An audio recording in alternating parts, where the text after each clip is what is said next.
Good morning. Today is a great day to have a happy day. Today I'm on day 25 of my 29-day personal hula hoop challenge. It's like 5 days because of work or for business. But anyways, let's talk about learning to be content where you are. Sometimes we get so focused on what's next that we forget to appreciate what's now. We're asking God for the next blessing or the next door or the next level. But we forget that peace, purpose, and growth, they start right where we are. Let's talk about that. Yeah. Gratitude attracts growth.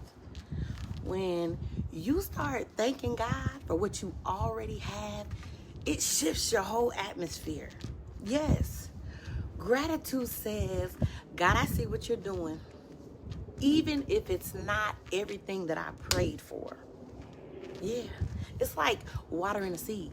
The more you thank Him, the more what's in you begins to grow. So you don't get to the next season by complaining about the one that you're in. No, not at all. You get there by appreciating the season that you're standing in right now. Yes, every not yet is an opportunity to show maturity and say, God, I trust you with my timing. Because the truth is that sometimes God withholds what we want to protect what we need. And sometimes that just sucks. That's just real. We got to stop rushing God's timing. Woo. Yeah. That one's for all of us. That timing seems to be so slow sometimes.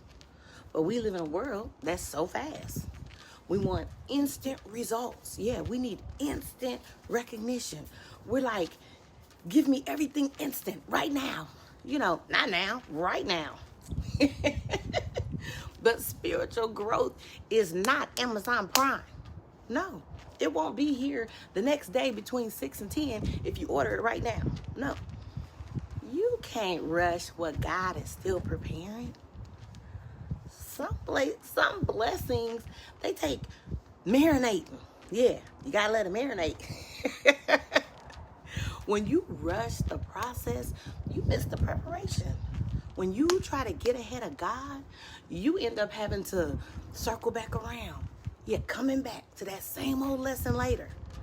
But when you trust His pace, even if it's slower than your plan, you'll find out that His timing is always perfect. If God hasn't moved you yet, it's because there's still something to learn or to build up.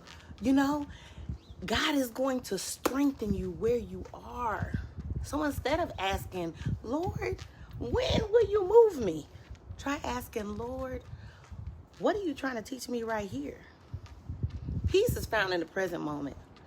Peace doesn't live in yesterday's regret. It doesn't live in tomorrow's wish list. It lives in the now. That's why the enemy loves distractions. If he can get your mind on everything except where you are, he's already stolen your peace. So slow down. Breathe. Look around and notice what's good. Notice how far you've come. Shoot, notice the grace that has kept you. There's beauty in this chapter, even if it's not the one you dreamed of yet. Yeah. Contentment does not mean settling. It just means standing in gratitude while trusting God for what's next. You have to believe that it's on schedule. You can be thankful and expectant at the same time. You can rest knowing that God's already handling your tomorrow. Yes, because I promise you He is. So while you're hula hooping, and spinning and flowing, let that hoop remind you life keeps you moving. It does. But peace comes when you find your rhythm right where you are. Yeah. I hope you have the best day ever. Bye-bye.